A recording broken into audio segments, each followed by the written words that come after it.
Ang isang henerala ay hindi basta-basta sinisigawan ang paghihiganti ng isang ina. Babae, hindi mo ba naisip na mapapahiya ang anak mo kung ganyan ang itsura mo sa pagdalaw?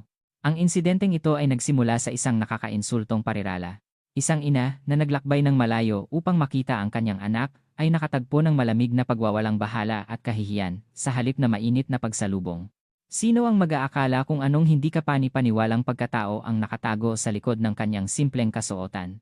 Ang mapagmalaking sarhento Bato ay hindi man lang makakaisip kung sino ang kanyang kinakausap ng may gayong katapangan. Isang tawag lang sa telepono ang magpapabago sa buong kampo, at isang kakilakilabot na katapusan ang naghihintay sa sarhento. Samahan ninyo kami upang masaksihan ang sandali ng matagumpay na paghihiganti. Sa isa sa mga opisina ng Department of National Defense, DND, sa Campo Aguinaldo, Maynila, si General Major Aurora Anya Reyes ay nag-aayos ng tambak ng mga dokumento na nagkolekta sa kanyang mesa. Madilim na sa labas ng bintana, ngunit ang kanyang opisina ay may ilaw pa rin. Ang isang malaking bituin sa kanyang shoulder board ay tila nagsasalita ng bigat ng responsibilidad na kanyang pinapasan, ngunit sa kaibuturan ng kanyang puso, siya ay laging binabagabag ng pagkamis at pagmamahal para sa kanyang anak, si Paulo. Naglingkod sa loob ng mahigit 20 taon sa hukbo at pagtatanggol sa bayan, pakiramdam niya, para sa kanyang kaisa-isang anak, siya ay laging isang abala at laging humihingi ng tawad na ina. At ito ay nagpapabigat sa kanyang loob. 6 na buwan na ang nakalipas mula nang sumali si Paulo sa hukbo, ngunit hindi pa siya nakakabisita ng maayos, na patuloy na bumabagabag sa kanya. Tinitingnan ang litrato ni Paulo noong bata pa na nakatayo sa gilid ng mesa. Nagdesisyon si General Major Reyes na sa weekend na ito, tiyak na maglalaan siya ng oras at pupunta sa kanyang anak. Sinadya niyang itapon ang lahat ng pagka-general at ningning, at makikipagkita sa kanyang anak bilang isang ordinaryong ina. Kaya, kinuha niya mula sa kailaliman ng aparador ang isang simpleng sweater at komportableng pantalon. Nag-aalala siya na baka makagulo siya sa kampo o ilagay sa awkward na sitwasyon ang kanyang anak sa harap ng mga kasamahan. Paolo, may dalang maraming masasarap si mama, bulong niya sa sarili, binuksan ang ref at inihanda ang mga sangkap para sa mga paboritong pagkain ng kanyang anak. Sa kanyang mukha, sa unang pagkakataon sa mahabang panahon, lumabas ang isang mainit na ngiti. Samantala, si Paulo, sa kabila ng mahihirap na pagsasanay, ay sabik na naghihintay sa pagdating ng kanyang ina. Ang 20 taong gulang na binata ay labis na nagkamis sa mainit na lutong bahay at mapagmahal na tingin ng kanyang ina. Sa pakikipag-usap sa kanyang mga kasamahan, hindi niya pinalampas ang pagkakataon na ipagyabang ang kanyang ina. Ang mama ko ay isang kahanga-hangang babae. Kapag nakita ninyo, magugulat kayo. Hindi siya nagbigay ng detalye tungkol sa propesyon nito, ngunit para kay Paulo, ang kanyang ina ang pinakaiginagalang na tao sa mundo. Sa wakas, sa araw ng weekend, nagising si General Major Reyes sa madaling araw at may pagmamahal na naghanda ng pagkain para sa kanyang anak, homemade adobo, pansit, lumpia, at maging ang bibingka na gusto ni Paulo noong bata pa siya. Inilagay ang lahat sa mga tote bag at inilagay sa trunk ng kotse. Nagtungo siya ng may kaba sa puso sa kampo kung saan naglilingkod ang kanyang anak. Ang mainit na sinag ng araw sa tagsibol ay tumagos sa bintana, at ang radio ay naglalaro ng masayang musika. Ito ay isang matagal nang nakalimutang pakiramdam ng payapang katahimikan. Pagdating sa kampo, dumaan si General Major Reyes sa mga formalities sa guardhouse. Dinala siya sa isang malinis na visitor's room. Pag-upo sa upuan, naramdaman niya kung paano bumilis ang tibok ng kanyang puso sa pag-aabang na, anumang sandali, ay lilitaw si Paulo. Gayunpaman, bago siya dumating, isang batang sundalo ang kaswal na pumasok sa silid. Ang kanyang uniforme ay may patch ng sarhento si Sarhento Bato. Tiningnan niya ng buo ang simpleng damit ni General Major Reyes at ang maraming bag ng pagkain, at pagkatapos ay nagsalita ng may pagkadismaya. Babae, bago ka ba sa hukbo? Dapat ay disenteng damit ang suot mo sa pagdalaw. Bakit ka nagpakita ng ganyan ang itsura? Wala talagang disiplina ang mga magulang ngayon, problema talaga. Ang kanyang tono ay lantaran na mapang-uyam at ang kanyang tingin ay may pag-aalipusta. Si General Major Reyes ay sandaling nawalan ng salita. Sa loob ng mga dekada ng serbisyo, nakakilala siya ng iba't ibang tao, ngunit ito ang unang pagkakataon na nakaranas siya ng gayong lantaran na kawalang galang. Gayunpaman, ayaw niyang gumawa ng eksena sa lugar kung saan niya makikita ang kanyang anak. Pasensya na, hindi ko naisip, magiging mas maingat ako sa susunod. Kalmado siyang sumagot, sinusubukang pigilan ang kanyang emosyon. Ngunit tila ang pagtitimpi ni Sarhento Bato ay itinuring niyang kahinaan. Pinag-cruise ang kanyang mga kamay sa dibdib at umiling, nagpatuloy siya sa mas mapagmataas na tono, akala mo ba ito ay isang resort? Ang kampo ng hukbo ay isang lugar na may regulations at kaayusan. Dahil sa mga tulad mo, sinasabi na humihina ang disiplina ng mga sundalo ngayon. Ang sermon ni Sargento Bato ay tila walang katapusan. Tahimik na nakinig si General Major Reyes. Alam niyang mabuti na ang pakikipagtalo sa kanya dito, at ngayon ay walang magandang idudulot para sa kanyang anak, si Paulo. Itinuro ni Bato ang mga bag ng pagkain at ng asar. Ano pa yan? Lilipat ba kayo? Mayroon namang lahat sa military commissary ngayon. Huwag kang magdala ng ganyang karaming kalat, magiging dagdag basura lang. Ang bawat salita niya ay tumusok sa puso ni General Major Reyes na parang matalim na piraso. Ang pagkain na inihanda niya ng may labis na pagmamahal buong gabi, iniisip ang kanyang anak, ay tinawag na basura sa isang iglap. Isang alon ng hindi matitiis na kahihiyan ang umakyat sa kanyang dibdib, ngunit siya, nakakagat ang labi, ay nagtiis. Sa sandaling iyon, bumukas ang pinto ng visitor's room, at pumasok si Paulo. Nang makita ang kanyang ina, ang kanyang mukha ay nagpakita ng pinaghalong kagalakan at pagtataka. Ma, paano ka nakarating dito? Hindi ka man lang nagpaalam. Tumakbo si Paulo at akmang hahawakan ang kamay ng kanyang ina, ngunit malamig siyang pinutol ni Sargento Bato. Hoy, Private Santos, hindi mo ba alam ang subordination?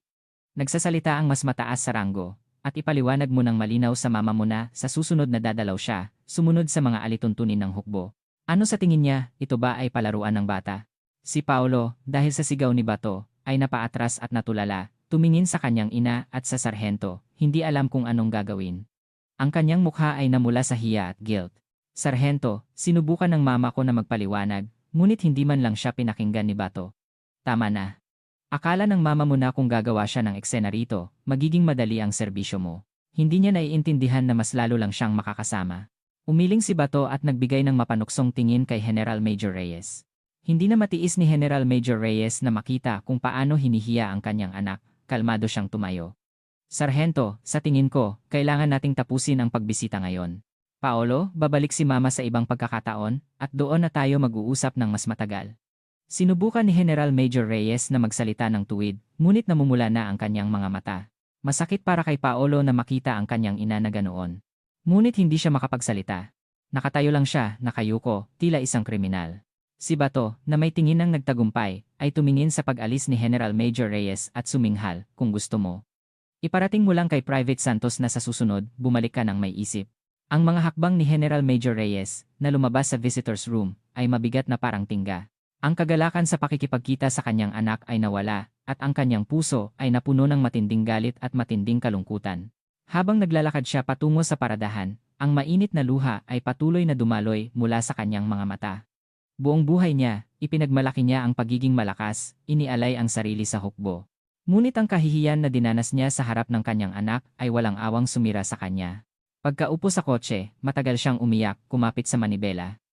Ang mapagmataas na mukha ni Bato at ang takot na mukha ng kanyang anak ay salit-salit na lumalabas sa kanyang isip, pinipunit ang kanyang puso. Maaari ba akong umalis na lang ng ganito? Paano maglilingkod si Paolo sa ilalim ng ganoong tao? Hindi mabilang na mga pag-iisip ang nag-ikot sa kanyang ulo. Pagkatapos umiyak at kumalma ng kaunti, kinuha ni General Major Reyes ang telepono. Nagdial siya ng isang pamilyar na numero. Iyon ang numero ng kanyang matagal ng kasamahan at malapit na kaibigan, si General Major Sandy de Leon, na may hawak na isang key post sa DND. Nag-alinlangan si General Major Reyes ng 12-12 ng beses bago tumawag kay General de Leon. Natatakot siya na baka dahil sa personal na emosyon, makapinsala siya sa buong hukbo o magdala ng mas malaking gulo sa kanyang anak. Ngunit dumating siya sa konklusyon na ang pag-uugali ni Bato ay hindi lang isang pagkakamali ng isang tao, kundi isang malinaw na patunay ng seryosong pagkasira ng disiplina ng hukbo. Hello, Sandy? Si Anya ito. Sinubukan ni General Major Reyes na itago ang panginginig ng kanyang boses. Sa kabilang dulo, narinig ang masiglang boses ni General de Leon. Anya, kumusta? Anong nangyari? Bakit ganyan ang boses mo? Agad na naramdaman ni General de Leon na may mali. Bumuntong hininga si General Major Reyes at nagsimulang kalmadong ikuwento ang nangyari ngayon ang mga nakakainsultong salita at aksyon ni Sargento Bato sa visitor's room. Ang sakit sa puso na dinanas ng kanyang anak na si Paulo. Habang nagkukuwento siya, ang boses ni General de Leon ay naging mas mahina at mas matatag. Ano ang ibig mong sabihin? Totoo ba yan? May sarhento na naglakas loob na magsalita ng ganoon sa ina ng isang sundalo na dumating para dumalaw sa kanyang anak na isa pa ring general. Hindi ito katanggap-tanggap. Sabihin mo agad sa akin kung anong kampo yan at anong pangalan niya. Ako mismo ang haharap dyan. Hindi na mapigilan ni General de Leon ang galit at sumigaw sa telepono. Sinubukan siyang pakalmahin ni General Major Reyes. Sandy, teka, kumalma ka at pakinggan mo ako. Ang hinihingi ko sa iyo ay hindi ang agarang parusa sa sundalong ito. Siyempre, hindi mapapatawad ang kanyang pag-uugali, ngunit sa tingin ko, mas mahalaga na gumawa ng mga fundamental na hakbang upang hindi na maulit ang ganito. Siguro, hindi lang ito problema ni Sargento Bato, kundi isang masamang gawi o maling pananaw na nakaugat sa buong hukbo. Nang marinig ang mga salita ni General Major Reyes, sandaling tumahimik si General De Leon, pagkatapos ay sumagot siya sa mahinang boses, "Tama ka, Anya. Kailangang tingnan ang sitwasyon ng mas malawak at hindi magpadala sa personal na emosyon. Sige. Iginagalang ko ang iyong opinyon, ngunit hindi natin maaaring balewalain ang mga ganitong bagay. Agad akong maglalabas ng special order para sa inspection team ng DND na magsagawa ng emergency check sa lahat ng kampo tungkol sa mga unauthorized relationships at pagsunod sa mga karapatan ng mga service member.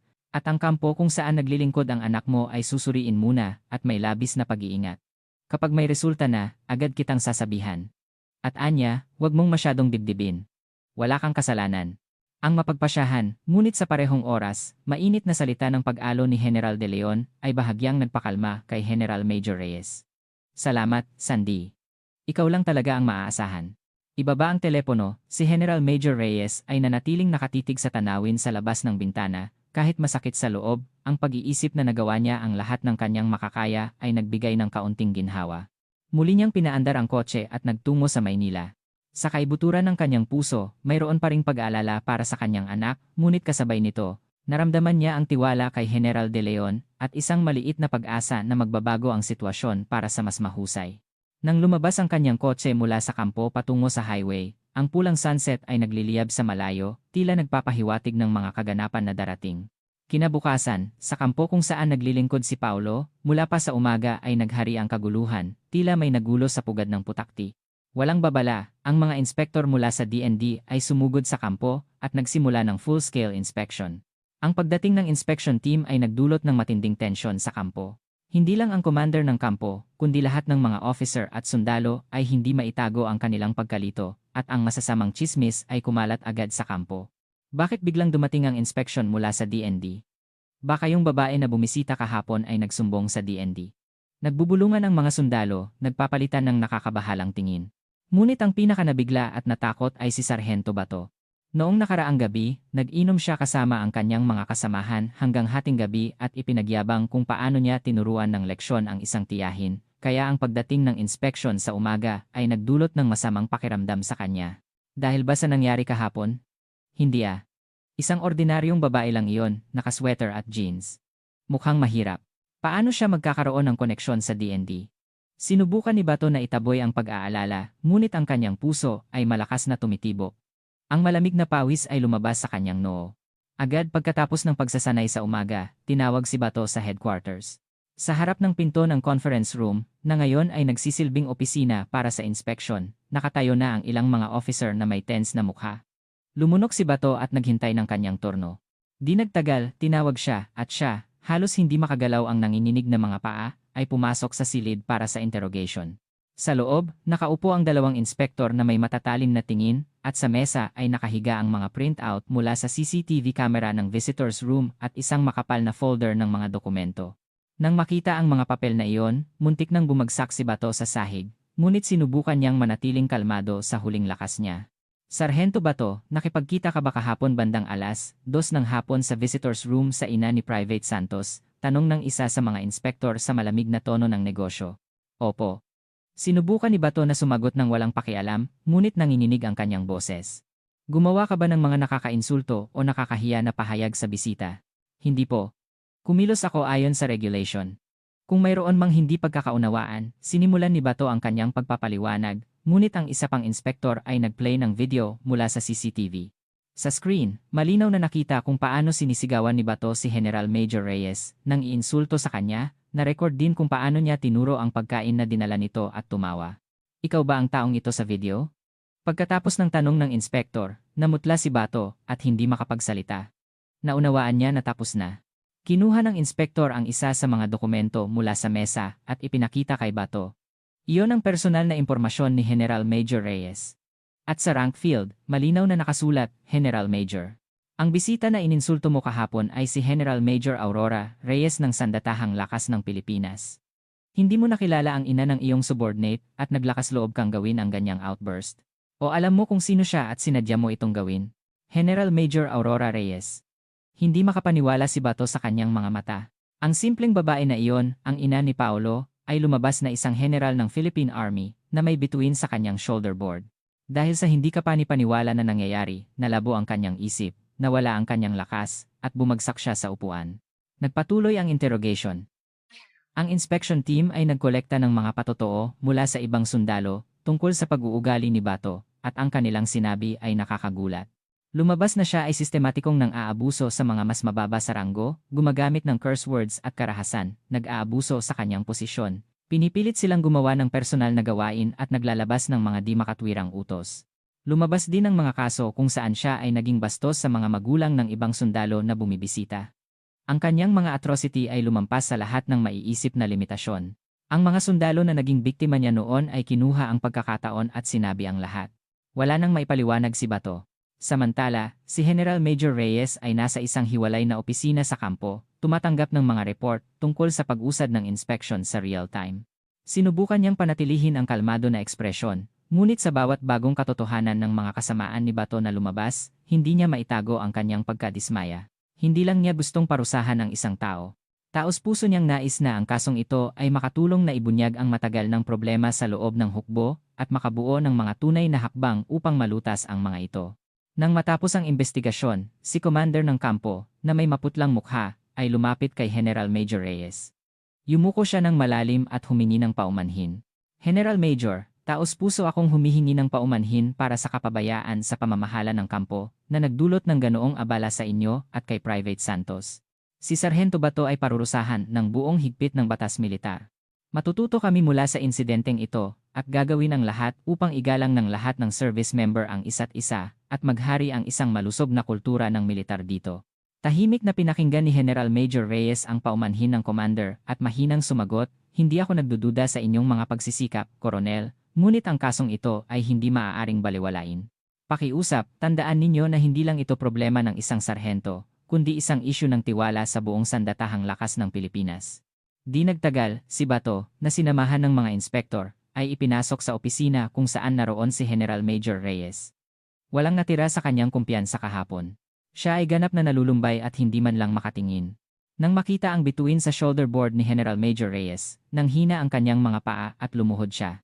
General Major, nakagawa ako ng isang kakila-kilabot na krimen. Kahapon, nabulag ako, hindi ko kayo nakilala, at naglakas loob akong maging bastos. Pakiusap, ipinapakiusap ko, patawarin ninyo ako kahit isang beses. Si Bato, nakahandusay sa sahig, ay nagsimulang umiyak at magmakaawa. Mukha siyang kaawa-awa, ngunit walang kumibot sa mukha ni General Major Reyes. Nagsalita siya sa isang malamig at mapagpasyang boses. Hindi malakas ang kanyang boses. Ngunit mayroon itong ganoong bigat na tila pinuno ang buong opisina. Sargento Bato, ang tao na bastos mong ininsulto kahapon sa visitor's room ay maaaring para sa iyo ay isang simpleng ina na walang uniforme. Ngunit sa iyong pag-uugali, sinira mo ang honor ng sundalong Pilipino at nagdulot ng malalim na sugat sa puso ng lahat ng mga magulang sa bansang ito na nagpadala ng kanilang mga anak sa hukbo. Naunawaan mo ba ang bigat ng uniforme na suot mo? Naiintindihan mo ba kung gaano karaming sakripisyo at dedikasyon ang inilagay dito? Walang naisagot si Bato sa paninisi ni General Major Reyes at umiyak lang, nakasubsob sa sahig. Bumuntong hininga siya at nagpatuloy, wala ako rito para tanggapin ang personal mong paumanhin. Ang iyong pagkakasala ay halata, at ang parusa ay magiging patas ayon sa batas militar. Gusto kong taos-puso kang magsisi sa iyong pagkakamali at mag-isip ng malalim tungkol sa kung paano mo gugulin ang natitirang bahagi ng iyong buhay upang wala nang sinuman ang magdusa dahil sa mga tulad mo, at hindi na mapahiya ang honor ng buong hukbo. Sa mga salitang iyon, tumayo si General Major Reyes. Nagpasya siya na walang silbi na ipagpatuloy ang pag-uusap kay Bato. Sa huli, si Bato ay tinanggalan ng lahat ng ranggo at posisyon, at hindi siya nakatakas sa mahigpit na parusa, ipinadala sa disciplinary barracks. Ang impormasyon tungkol sa kanyang mga pagkakamali at parusa ay inilathala sa Internal Military Network at ipinaalam sa lahat ng service member na nagsilbing isang seryosong leksyon para sa lahat. Si Paolo, habang pinagmamasdan ng lahat ng ito, ay nakaramdam ng matinding paggalang at pasasalamat sa kanyang ina. Nanumpa siya sa kanyang sarili na magiging kasing makatarungan at kasing lakas niya.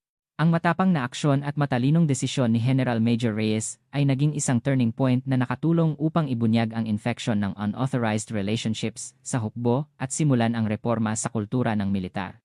Ang kaso ni Sargento Bato ay nagdulot ng mas malaking resonance kaysa sa inaasahan. Ang DND ay nagsagawa ng isang special inspection sa katayuan ng kultura ng militar sa lahat ng armed forces nang may pambihirang bilis at batay sa mga resulta, inihayag ang komprehensibong hakbang upang malutas ang mga problemang natukoy. Kabilang dito ang mga konkretong hakbang upang palakasin ang proteksyon ng mga karapatan ng service member, tanggalin ang unauthorized orders at abuse mula sa command staff, at lumikha ng isang kultura ng paggalang at pangangalaga. Sa bawat kampo, sa ilalim ng pamumuno ng mga commander, isinagawa ang mga special training sa moral education at pinalawak ang mga communication channel upang ang mga sundalo ay direktang makapagulat ng kanilang mga problema. Ang kampo kung saan naglilingkod si Paolo ay hindi rin naiwan. Pagkatapos ng insidente kay Bato, ang atmosphere sa kampo ay kapansin-pansing bumuti. Ang mga officer ay naging mas mahinahon sa pakikipag-ugnayan sa mga sundalo, at ang hindi kinakailangang hierarchy at masamang gawi ay nawala sa mga sundalo mismo.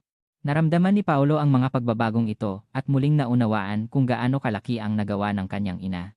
Nagawa niyang tapusin ang natitirang bahagi ng kanyang serbisyo sa isang mas payapa at matatag na kapaligiran at nagtatag ng mas mainit na relasyon sa kanyang mga kasamahan.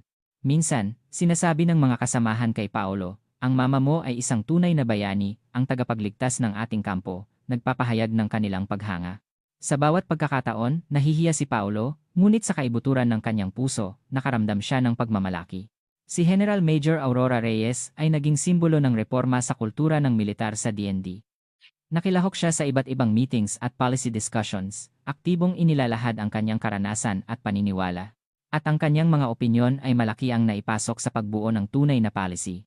Sinubukan niyang kumilos hindi lang bilang isang ina na nag-aalala sa kanyang anak, kundi bilang isang tao na nagsisikap na lumikha ng mga kondisyon kung saan ang lahat ng mga anak ng Pilipinas ay maaaring ligtas at marangal na gampanan ang kanilang tungkulin militar. Minsan, nakaranas siya ng pagtutol mula sa conservative na bahagi ng pamunuan ng militar, ngunit hindi siya sumuko at matatag na nagpatuloy sa kanyang landas. Ang ilan sa kanyang mga kasamahan, mga general, sa simula ay hindi sang-ayon sa kanyang aktibidad, ngunit sa paglipas ng panahon, naunawaan ang kanyang sinseridad at malalim na dedikasyon sa hukbo, at naging maaasahan niyang taga-suporta. Lumipas ang panahon, at ang demobilization ni Paolo ay malapit na. Ilang araw bago siya umalis, sa araw ng huling pagbisita, si General Major Reyes, gaya ng dati, ay dumating sa kanyang anak na may punong bag ng lutong bahay na pagkain. At sa pagkakataong ito, wala siyang rank insignia, sa anyo ng isang ordinaryong ina, ngunit ang atmosphere sa kampo ay ganap na iba kaysa sa isang taon na ang nakalipas. Ang mga sundalo sa guardhouse, nang makita siya, ay nagbigay ng malinaw na pagbati militar at may paggalang na dinala siya sa visitor's room. Sa pasukan, naghihintay na sa kanya ang commander ng kampo na magalang na bumati sa kanya. General Major, maraming salamat po sa pagbisita ninyo ulit. Pagkatapos ng insidenteng iyon, salamat sa inyong malalim na pag-unawa, talagang nagbago ang aming kampo para sa mas mahusay. Ang morale ng mga service member ay gumanda, at ang mga resulta ng pagsasanay ay kapansin-pansing tumaas. Ang lahat ay dahil sa inyo. Sa taos-pusong pasasalamat ng commander, si General Major Reyes ay sumagot ng may mahinang ngiti, walang anuman, Koronel. Sa tingin ko, ito ay resulta ng pinagsamang pagsisikap ninyo at ng lahat ng service member. Hinihiling ko na patuloy ninyong gawin ang lahat ng pagsisikap upang ang ating mga sundalo ay maglingkod ng may pagmamalaki at kagalakan. Di nagtagal, pumasok si Paolo sa silid na naging mas matanda at mas masigla. Nang makita ang kanyang ina, ang kanyang mukha ay lumiwanag sa isang malawak na ngiti. Ma, dumating ka. Tumakbo siya at mahigpit siyang niyakap. Si General Major Reyes ay niyakap din ang kanyang anak at tinapik ang kanyang likod. Anak ko, ang dami mong pinagdaanan. Ilang araw na lang, at babalik ka na kay mama bilang isang tunay na lalaki. Ang lahat ay dahil sa iyo, ma. Kung hindi dahil sa iyo, nakakatakot isipin kung anong mangyayari. Ang kanilang pagbisita, ang una nilang pagkakataon na mag-isa sa mahabang panahon, ay napuno ng mainit at masayang pag-uusap. Masayang ikinuwento ni Paolo ang mga nakakatuwang insidente mula sa buhay militar, ang mahihirap ngunit nagbibigay kasiyahan na mga pagsasanay, at ang di malilimutang alaala kasama ang kanyang mga kasamahan. Pinakinggan ni General Major Reyes ang kanyang anak, tumawa kasama niya, at kung minsan ay pinupunasan ang kanyang luha. Sa pagdaan sa insidente kay Bato, si Paolo ay muling naunawaan ang lakas at karunungan ng kanyang ina, at ang kanyang paggalang sa kanya ay naging mas malalim. Si General Major Reyes, sa kanyang bahagi, ay ipinagmalaki ang kanyang anak na marangal na nalampasan ang mga pagsubok at naging mas matanda. Pagkatapos ng ilang araw, si Paolo ay demobilized ng malusog at bumalik sa yakap ng kanyang ina na labis niyang namiss. Si General Major Reyes ay naghihintay sa kanya sa labasan ng kampo, may pagmamalaking tinitingnan ang kanyang anak na nagmature sa panahon ng serbisyo. Mahigpit na niyakap si Paolo, hindi napigilan ni General Major Reyes ang kanyang luha. Iyon ay luha ng kagalakan, kaginhawaan, at malalim na pag-ibig. Pagkatapos ng demobilization, ang relasyon ni Paolo sa kanyang ina ay naging mas malapit. Madalas siyang dumadalaw sa kanyang trabaho, pinagmamasdan kung paano siya nagtatrabaho, at nakikipag-usap ng kaswal sa kanyang mga kasamahan, ang mga general. Marami siyang natutunan sa kanila. Ang lakas, katarungan, at mainit na pamumuno ng kanyang ina ay nagbigay ng malaking impluensya sa kung paano binuo ni Paolo ang kanyang kinabukasan at hinubog ang kanyang mga pagpapahalaga sa buhay. Si General Major Aurora Reyes ay nananatiling isang mapagmataas na service member na responsablo para sa seguridad ng Pilipinas at ang pinakamaaasahang ina para sa kanyang anak, inialay ang bawat sandali ng kanyang buhay sa serbisyo. Ang malalaking pagbabago na dulot ng kanyang maliit at matapang na aksyon ay hindi lamang nalutas ang problema sa isang kampo, kundi nagbigay din ng positibong epekto sa buong Philippine Army, nagbibigay ng pag-asa at ginhawa sa libu-libong service member at kanilang pamilya.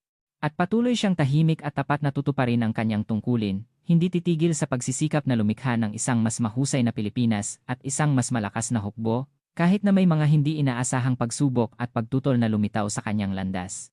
Alam namin na hinding-hindi siya susuko o aatras, dahil siya ay isang tunay na mandirigma at isang dakilang ina. Taos-puso kaming umaasa na ang kwentong ito ay naging kaunting ginhawa at nagbigay ng lakas sa mga taong, marahil, ay dumadaan sa hirap ng serbisyo militar ngayon o sa mga taong, nakaharap sa kawalang katarungan, ay nag-aalinlangan na kumilos. Naaalala ang simpleng katotohanan na laging nananalo ang katarungan, nais namin na ang mainit na liwanag ng pag-asa ay lumiwanag sa buhay ng bawat isa sa atin.